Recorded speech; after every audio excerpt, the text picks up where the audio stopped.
오늘 나눌 이야기는 우리 커뮤니티의 한 분이 보내주신 실제 경험을 바탕으로 합니다. 사생활 보호를 위해 이름은 변경되었습니다. 이런 콘텐츠가 당신의 마음에 와 닿는다면 구독하고 좋아요를 눌러주세요. 당신의 의견은 우리가 함께 성장하는 데 도움이 됩니다. 남편을 뺏어간 여자의 남편을 찾아가 말했습니다. 당신 아내와 내 남편이 하나가 되어 우리를 부쉈으니 이제 우리 둘이 하나가 되어 모든 걸 제자리로 돌려놔야죠. 제안. 하지만 이 문장을 열정의 제안, 쾌락으로의 초대 또는 사랑의 절망적인 행동으로 분석하지 맙시다. 그것을 본질 그대로, 즉 방정식으로 해부해봅시다. 가장 절대적인 감정적 혼돈 속에서만 떼어낼 수 있는 차갑고 무자비한 논리로 공식화된 고통의 수학 안정식. 그녀의 제안은 욕망에 관한 것이 아닙니다. 그것은 귀연에 관한 것입니다. 잔인하고 일방적으로 시작된 계산서를 영섬으로 맞추려는 원조적인 필요에 관한 것입니다. 모든 의미를 잃어버린 우주에 비록 끔찍한 질서라 할지라도 질서를 보유하려는 시도입니다. 우리는 로맨스의 시작을 목격하고 있는 것이 아닙니다. 우리는 배신이라는 지옥에서 단련된 한 정리의 증명을 목격하고 있습니다. 그리고 이 급진적인 제안은 우리를 인간 경험의 가장 깊은 고통 중 하나인 실존적 소멸의 고통과 연결시킵니다. 파트너의 배신은, 특히 친구냐 지인과 엉킨 배신은 단지 마음을 아프게 하는 것이 아닙니다. 그것은 현실을 파괴합니다. 우리 발밑에 땅이 사라집니다. 마치 물리학, 정의, 논리의 법칙이 우리에게만 적용되지 않는 것처럼 느껴지고 배신자들은 그들의 행동이 아무런 결과를 낳지 않는 평행 우주에서 계속 살아가는 것 같습니다. 이 현실의 분배는 어떤 종류의 질서를 회복하려는, 세상을 다시 의미 있게 만들려는 본능적이고 거의 생물학적인 필요를 낳습니다. 그리고 만약 전통적인 정의를 이용할 수 없다면 배신당한 영혼은 절망 속에서 자신만의 정의, 즉 거울상 같고 대칭적이며 눈에는 눈, 마음엔 마음의 정의를 만들려고 시도할 수도 있습니다. 이 균형 추구의 분화적이고 거의 영적인 차원을 부여하기 위해 우리는 한국의 개념인 이면을 이해해야 합니다. 이면은 종종 운명이나 섭리로 번역됐지만 그것보다 더 미묘합니다. 그것은 과거와 현재의 삶을 통해 사람들을 연결하는 보이지 않는 유대, 실입니다. 만남은 결코 단순한 우연이 아닙니다. 그것은 기존의 인연의 결과입니다. 우리 주인공의 논리에 따르면 그들은 결합함으로써 단지 불륜을 저지른 것이 아닙니다. 그들은 원리 윤회를 목졸라 죽이고 그들을 진공 상태에서 질식시킨 표현된 운명의 매력, 즉 금지된 인연을 만들었습니다. 그렇다면 그녀의 제안은 새로운 사랑을 만드는 것에 관한 것이 아니었습니다. 그것은 만맺음을 짜는 것에 관한 것이었습니다. 공유된 고통에서 단련된 연결, 운명에 개입하려는 폐쇄적인 시도, 그렇게 강렬히 회단된 우주 테피스트리를 반대 방향으로 같은 힘으로 실을 당겨 잘 죽려는 말지려는 시도였습니다. 그러니 준비하십시오. 이 영상은 복수에 대한 열전이 아닙니다. 수동적인 희생자가 되기 일거보이는 배신당한 마음의 심리학에 대한 깊은 탐구입니다. 비대칭적으로 자인해진 세상에서 대칭을 향한 폐사적인 탐구에 관한 것입니다. 앞으로 몇 번 동안 우리는 거울상 목소리에 숨겨 있는 것 차갑고 무자비한 논리를 교만하며 동일한 범죄의 두 희생자 사이에 태어날 수 있는 이상하고 위험한 직렬감, 그리고 정의를 구주고 하는 것과 우리를 상처 빈 괴물의 거울이 되는 곳 사이에 칼날 같은 경계선을 담아야겠습니다. 우리를 이끌 질문은 그녀가 대하는 우주이 옳은 것인지 아니면 옳은 것인지가 아니라 왜 폐허가 된 영혼에게 파괴적인 신체성 아니면 유일한 재건의 방법을 보일 수 있는지입니다. 만약 복수가 뜨거운 열찬이 아니라 정확한 과학이라면 어떨까요? 만약 배신으로 조언한 심륜에게 고통에 대한 해답이 막막이 아니라 산술이라면 어떨까요? 우리 주인공의 지하는 절대적인 모련간에서 비롯됩니다. 자신의 고통, 자신의 괴로움이긴 사적이고 고립되곤 하는 것 깬 받는 것에 반해 배신자들은 그들의 결합 속에서 당신이 폭력적으로 측정한 쫓겨난 완전한고 자급자적인 새로운 우주를 창조했다는 느낌입니다. 그들은 그들의 새로운 현실을 확인하고 서로를 위로하고 미래를 건설할 서로가 있습니다. 그리고 당신은 폐허와 침묵과 더이람 존재하지 않은 집을 백매하는 유령 같은 느낌으로 남겨져 있습니다. 이 경험의 비대칭성, 그들의 즐거움인데 당신의 보통이 인내할 수 없게 만듭니다. 그것은 영원히 개선할 수 없는 불균형을 만든 데입니다. 이 균형에 대한 필요를 이해하기 위해 서해 심리학은 우리에게 공정성 이론을 제공합니다. 이 이론은 우리 인간이 근본적으로 사회적 관계에서 정의와 균형을 추구하도록 동기부여된다고 주장합니다. 우리는 우리가 주는 것, 사랑, 노력, 충성심이 우리가 받는 것에 비례한다고 느낄 때 번성합니다. 부부간의 배신은 최대의 가장 잔인한 불균형을 만듭니다. 그것은 공정성의 완전한 무효화입니다. 따라서 대칭성의 복수 불륜의 재앙은 강제로 공정성을 회복하려는 원시적이고 유용하며 본능적인 시도로 볼 수 있습니다. 너희가 나에게 X 크기의 상처를 입혔다. 우주적 정기의 저울이 다시 균형을 잡기 위해서는 내가 너희에게 동일한 크기의 상처를 입혀야 한다. 라고 말하려는 시도입니다. 목표는 쾌락이 아니라 고통의 계산을 0점으로 맞추는 것입니다. 그것은 눈에는 눈, 마음에는 마음의 논리를 가장 끔찍한 결론으로 이끈 것입니다.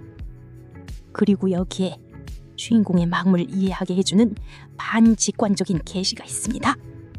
그녀는 육체적 쾌락을 추구하는 것이 아닙니다. 그녀는 수학을 추구하고 있습니다. 그녀는 해결된 방정식의 차갑고 부인할 수 없는 아름다움을 추구하고 있습니다. 그녀가 다른 남편에게 재앙하는 애기는 욕망이 아니라 상징입니다. 그것은 고통의 혼란스러운 광기를 비뚤어지게 논리적이고 대칭적인 구조로 정리하는 방법입니다.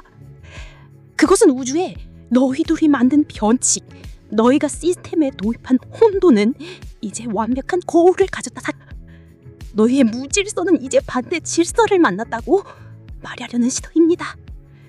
그녀는 열정에 굴복하는 것이 아니라 비록 왜곡되고 어두운 이성일지라도 이성에 매달리고 있습니다.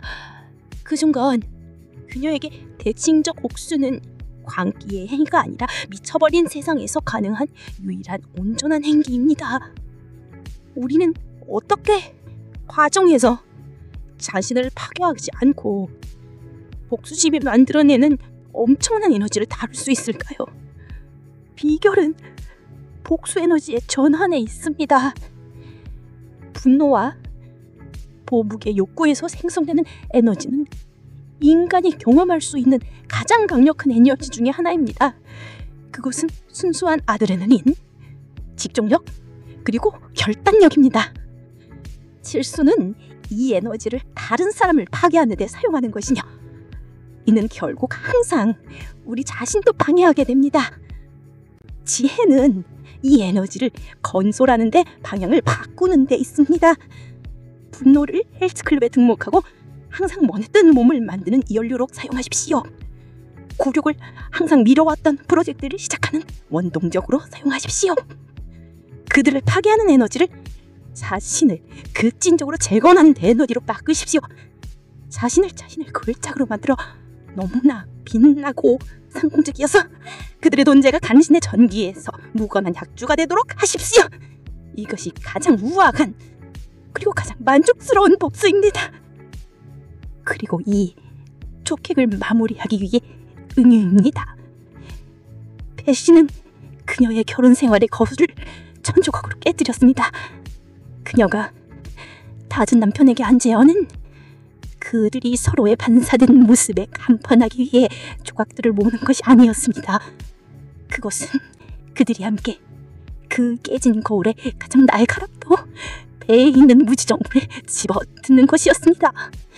그리고 그 조각으로 그들은 배신자들의 완벽한 신세계로 가서 그 표면에 동일은 깊고 지울 수 없는 선을 그을 것이됩니다. 단지 하나가 아닌 두 개의 거울이 깨졌다는 것을 영원히 시각적으로 상기시키는 것. 코스모스를 반죽이면 대칭적인 형타. 배신에 동반되는 그 거의 형연할 수 없는 질의 특별한 외로움이 있습니다. 우주에 있는 그 누구도 당신의 고통에 정확하게 정하외 이해할 수 없다는 느낌. 친구들은 위로를, 가족은 지지를 제공할 수 있었지만 그들은 진원지 밖에 있습니다. 그들은 땅이 똑같이 흔들리는 것을 느끼지 않았습니다. 배신당한 사람의 고통은 삶입니다. 그것은 일반적인 언어가 의미를 읽는 것으로의 출발권입니다. 굴욕과 분노와 잃어버린 사랑이 오직 그것을 맞은 사람만이 그 맛을 아는 독성 칵테일로 섞이던 것입니다.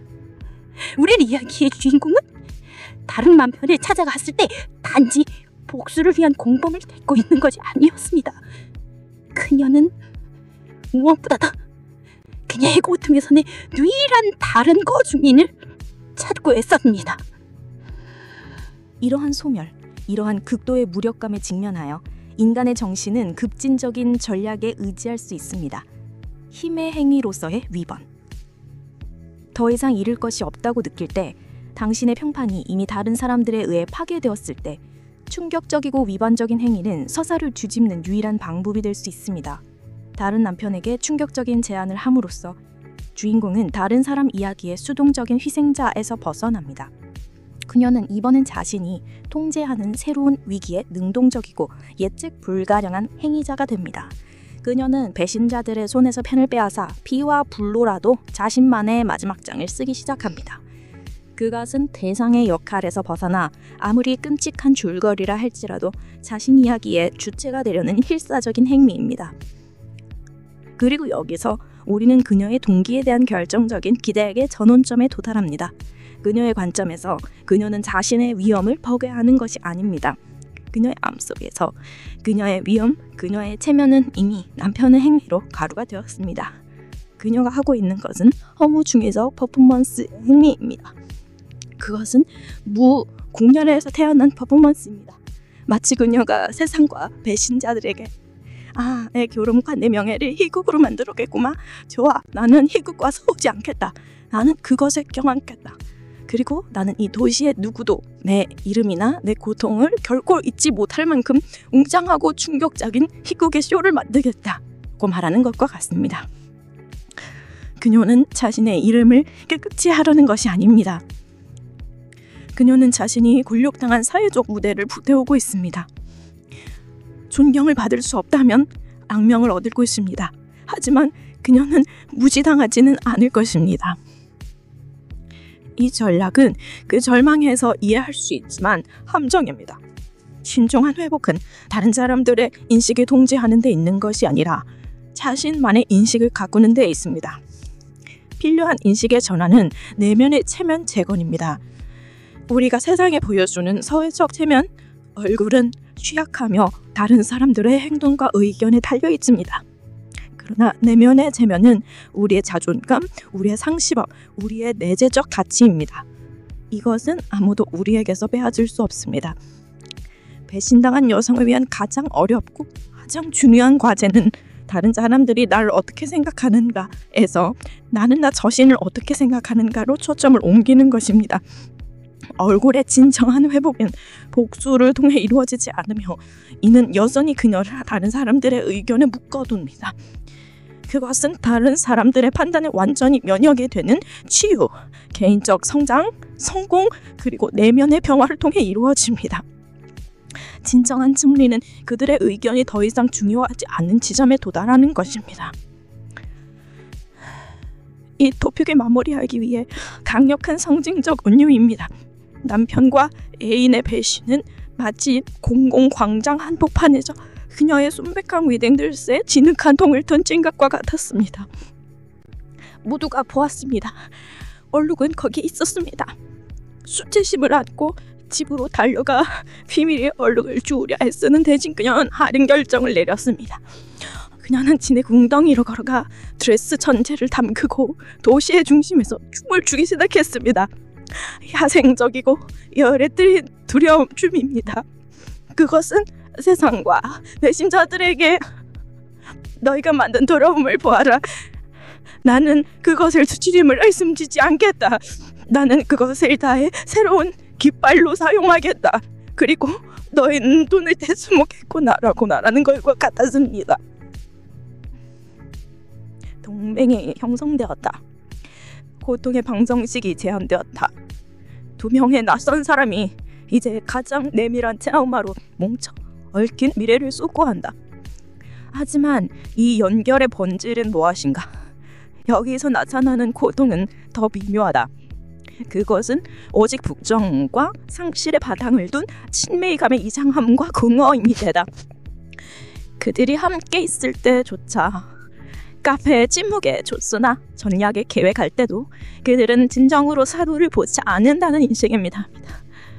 그들은 서로를 보고 자신의 상처에 반영된 모습만을 봅니다. 그들의 개화는 아무리 깊어 보인다 할지라도 항상 부재한 사람들에 관한 것입니다. 그들은 영원히 그들을 배신한 사람들에 의해 정리됩니다. 그것은 공동의 창조를 향해 앞을 보는 것이 아니라 파괴를 향해 뒤를 돌아보는 연결입니다. 여기에서의 고통은 도란된 두 개의 반쪽으로 자기만의 정체성을 만들려 하는 시도의 고통입니다. 그들 사이에 생길 수 있는 즉각적이고 강력한 연결을 이야기해 우리는 트라우마적 유대라는 심리학 개념을 사용할 수 있습니다. 이 용어는 고전적으로 학대 관계에 적용되어 희생자가 가해자와 유대를 형성하는 경우에 사용되지만 우리는 그 논리를 이 상황에 맞게 조정할 수 있습니다. 같은 시기에 같은 쌍의 가해자들로 의해 똑같은 트라우마를 겪는 두 사람은 무서울 정도의 깊이와 강도의 연격을 형성할 수 있습니다. 그는 그녀가 한마디도 할 필요 없이 그녀의 상처를 이해하는 세상 유일의 사람입니다. 그는 설명이 필요 없습니다. 그는 단지 거울에 비친 역할로 똑같은 이야기를 겪었습니다. 공유된 고통은 비밀 언어가 되고 나름 당신으로는 수능에 걸다 쓸 친밀감은 만들어내는 즉각적인 소통 방식이 됩니다. 그들은 그 특정한 고통의 방언을 말하는 유일한 사람들입니다. 그리고 여기서 우리는 그녀의 시안의 본질에 대한 충격적인 계시와 마주하게 됩니다. 우리가 하나가 되자. 이 문장은 이 맥락에서 일차적으로 섹스에 관한 것이 아닙니다. 그것은 융합에 관한 것입니다. 자신의 고통을 완벽한 충실도로 비추는 우주 유일의 거울과 융합하려는 필사적인 욕망. 그것은 절대적인 확인을 추구하는 것. 알아, 어떤 기분인지 정확히 알아 라고 말없이 말해주는 누군가를 가지려는 비료입니다. 그들이 만들 수 있는 친밀감은 비록 파괴에서 태어나고 잠재적으로 유독할지라도 그 순간에는 그들이 깨진 결혼 생활에서 겪었을지도 모르는 거짓된 친밀감보단 훨씬 더 진정성이고 실제적으로 느껴질 수도 있습니다. 트라우마 처무 치유대는 유호적인 약복을 제공합니다. 더 이상 고통 속에서 홀자가 아니라는 것. 완전히 고립되었다고 느끼는 사람에게 이 약속은 거의 거절할 수 없습니다. 우리는 어떻게 트라우마를 비추는 사람과만 연대하면 형경난 함정에 빠지지 않고 우리의 고통을 다룰 수 있을까요? 핵심은 건강한 확인 추구에서입니다. 압도적인 고통을 느낄 때 자연스러운 진도는 이해하는 사람을 찾는 것입니다. 하지만 만약 우리가 똑같이 상처 입은 다른 사람들과만 연결된다면 우리는 매하리밤, 즉 상처를 치유하는 대신 서로의 고통을 먹여 살리며 상처를 계속 열어주는 악순환을 만드는 위험이 있습니다. 가정 혁명왕의 결작은 공감뿐만 아니라 관점도 제공할 수 있는 출자에서 확인을 찾는 것입니다. 고통을 확인할 수 있지만 그곳에서 벗어날 도구도 제공할 수 있는 치료사, 상황에 밖에서 더 뒷권적인 시약을 제공할 수 있는 신뢰가만한 친구, 고통을 공유하지만 반추가 아닌 극복이냐는 공통된 목표를 가진 지원 그룹. 그것은 단지 상처를 비추는 거울이 아니라 치유를 가진 길도 보여주는 거울을 찾는 게 관한 것입니다. 그리고 여기서 우리는 배신당한 두 사람의 사이에 형성되는 동익민 대한 예상치 못한 비율을 이끌어냅니다. 그들은 세상 누구도 보지 못한 난파선의 유일한 두 생존자였습니다. 뱀은 실루였고 그것은 거짓의 바다에 잠긴 쳤습니다. 이제 그들은 공유되는 고통의 섬인 무인도에 홀로 남겨진 종들입니다.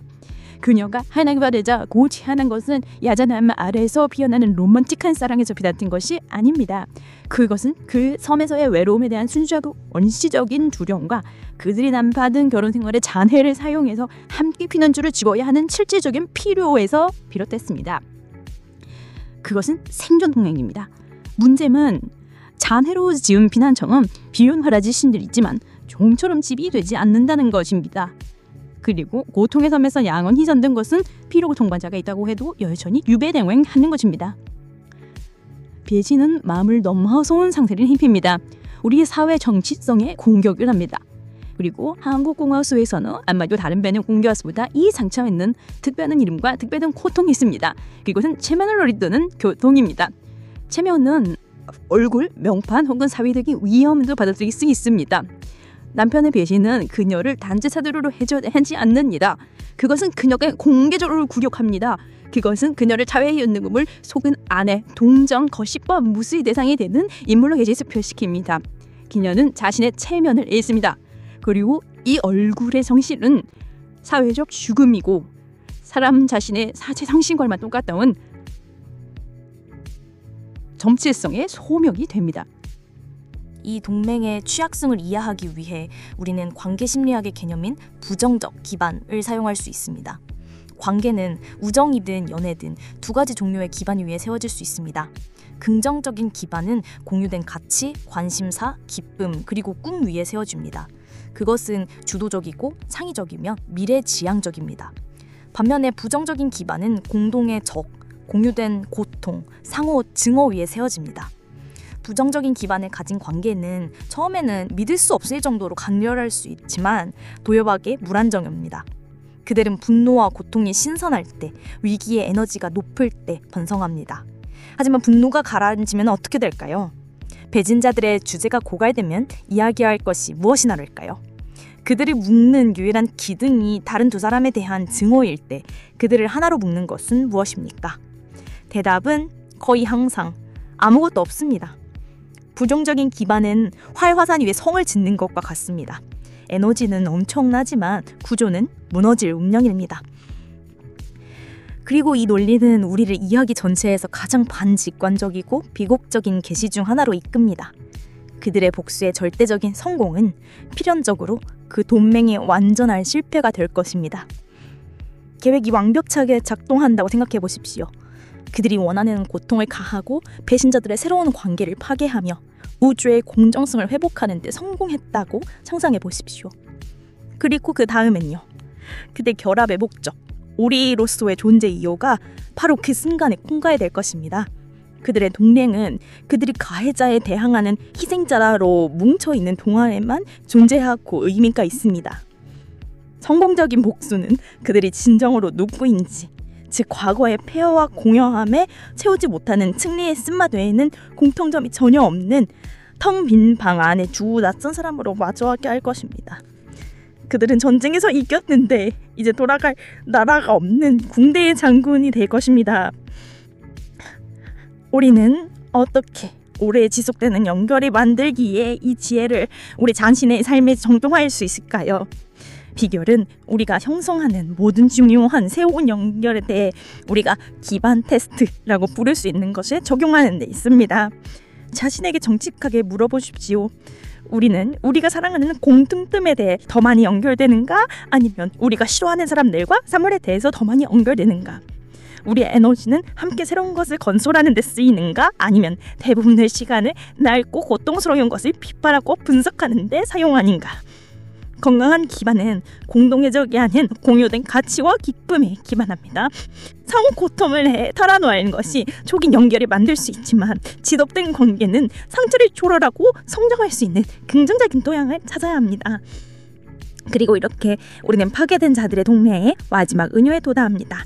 그들은 철거된 옛 집들의 잔해만을 사용해서 새 집을 지으려고 했습니다. 처음에는 그 아이디어가 전체적인 재활용의 행위, 고통한 유용한 것을 표현하는 방법처럼 보였지만 곧 그들은 현명한 진실을 깨닫게 될 것입니다. 원한의 벽돌, 불진의 창문, 실품의 대들을 모르는 집을 지을 수 없다는 것을. 절고자를 내어지는 선행지만 이미 이 집들은 유령을 사치다리며 많은 태어났습니다. 그것은 생명을 위한 청력이만이야 타고의 기념을 차갑고 약하며 영원히 연주와 탄신은 냄새가 나는 구조물입니다. 고통의 어두운 복도, 복수의 논리, 그리고 배신전 나의 지역한 동맹을 거쳐서 우린 마지막 딜렘과에 도달하니라. 그것은 피로의 고통입니다. 복수의 무게를 짊어지고 계획하고 짊어하며 당신의 항진했던 사람들과 계속 연결된 데에서 오는 피로감입니다. 영혼을 진세 모은 계획이 치료하고 다시 시작하며 새로운 미래를 건전하는 데 사용이 되고 사용되어야만 한다는 것을 깨닫는 순간이 옵니다. 복수는 그녀가 발견한 듯이 정규직이고 당신의 모든 죄를 요구하며 당신의 과거에 묻건하는 무도익됨입니다. 마지막 보통은 저게 일심실병이 될 것인가 아니면 자신의 만을 뼈안을 견주고자 일 것인가 사이에 대한 선택입니다. 이 시점에서 여정은 심리학을 초월하여 철학적이고 영적인 영역에 닿습니다. 그것은 카르마 대 은총의 대결입니다. 대칭적 복수, 눈에는 눈의 추구는 카르마를 가속하고 통제하려는 인간의 시도입니다.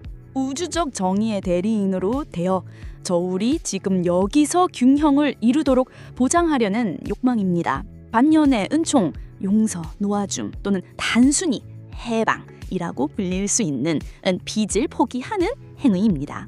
그리고 비결은 당신이 다른 사람을 위해서가 아니라 당신 자신을 위해서 그렇게 한다는 것입니다. 재판관, 내심원 그리고 집행인의 역할은 한 인간이 짊어지기엔 너무 무거운 짐이란 것을 이해하는 것입니다. 그들의 운명에 대한 통제를 포기하고 자신의 운명에 대한 통제를 되찾는 것입니다. 그리고 여기에 가장 강력한 기대 전환점이 있습니다. 가장 위대한 복수, 가장 완전하고 선별적인 복수는 진흙탕에서 그들과 같아지는 것이 아닙니다. 그것은 치유되는 것입니다. 너무나 행복하고 완전하며 성공적이고 평화로워서 한때 당신의 우주를 정의했던 그들의 행동이 당신의 위대하고 웅장한 인생 이야기에서 무관하고 잊혀진 각주가 되는 것입니다. 행복한 무관심은 열정적인 복수보다 훨씬 더 강력하고 우아한 우기입니다. 멀리서 그들을 보고 아무것도 느끼지 않거나 어쩌면 가벼운 연민을 느끼는 것, 그것이 최종적인 승리입니다. 이러한 자유를 얻기 위해 필요한 인식의 전환은 매듭 끊기 의식입니다. 복수의 맛매듭을 짜려고 하는 대신 치유로 가는 길은 다릅니다. 개인적이고 내밀한 의식 속에서 그 네 사람이 만든 왜곡된 인연의 매듭을 시각화하십시오. 당신을 이 고통의 역학에 연결하는 시를 보십시오. 그리고 나서 상징적인 가위로 그 매듭과의 연결을 끊으십시오. 오직 당신의 연결만. 당신이 자유로워지기 위해 그들이 대가를 지불해야 하는 것 필요는 없습니다. 당신은 그들의 고백, 후회 또는 고통이 필요하지 않습니다. 당신은 단지 당신을 그들에게 묶는 실을 끊고 떠나면 됩니다. 복수는 속담처럼 누군가에게 던지기 위해 뜨거운 석탄을 들고 있는 것과 같다. 결국 회상을 입는 것은 당신이다. 해방은 단순히 손을 펴고 석탄을 떨어뜨리는 것입니다. 손에 흉터가 남을 수는 있습니다. 네, 하지만 당신의 손은 마침내 새로운 당신만의 것을 만들 수 있도록 자유로워질 것입니다. 그리고 이렇게 우리는 처음의 원장으로 돌아갑니다. 우리가 하나가 되어 모든 것을 제자기로 돌려놔야죠. 이 제안은 질서에 대한 이해할 만한 욕망에서 비롯됩니다. 하지만 여정의 마지막 교훈은 상월의 진정한 자리는 과거 고통의 골이 아니라는 것입니다. 옆태의 뜻같은 상처를 만들어 상처를 치료할 수는 없습니다. 배신당한 영혼을 위한 진정한 정의는 복수의 균형이 아니라 고통의 손안으로부터의 해방입니다. 하늘 극복은 더 많은 고통에서 오는 것이 아니라 새로운 자급자족적인 정의 창조에서 옵니다. 3월의 제자리로 돌려놓는 제기움을 그들의 수준으로 낮추는 것이 아니라 폐허 위로 너무 높이 솟아물어서 그것들이 보이지 않게 되는 것입니다. 마지막 성찰은 당신을 향합니다. 세상이 당신을 부러질 때 당신의 첫 번 반응은 고통을 비추기게 해 고를 찾는 것입니까? 아니면 새로운 미래를 엿보기 위해 창문을 찾는 것입니까? 이 이야기가 우리에게 남기는 마지막 질문은 복수가 그만큼 가치가 있는가가 아니라 당신의 평화가 더 가치 있는가입니다. 오늘 당신은 어떻게 세상이 아니라 당신 안에서 사물을 제자리로 넣어놓기 시작을 할 것입니까?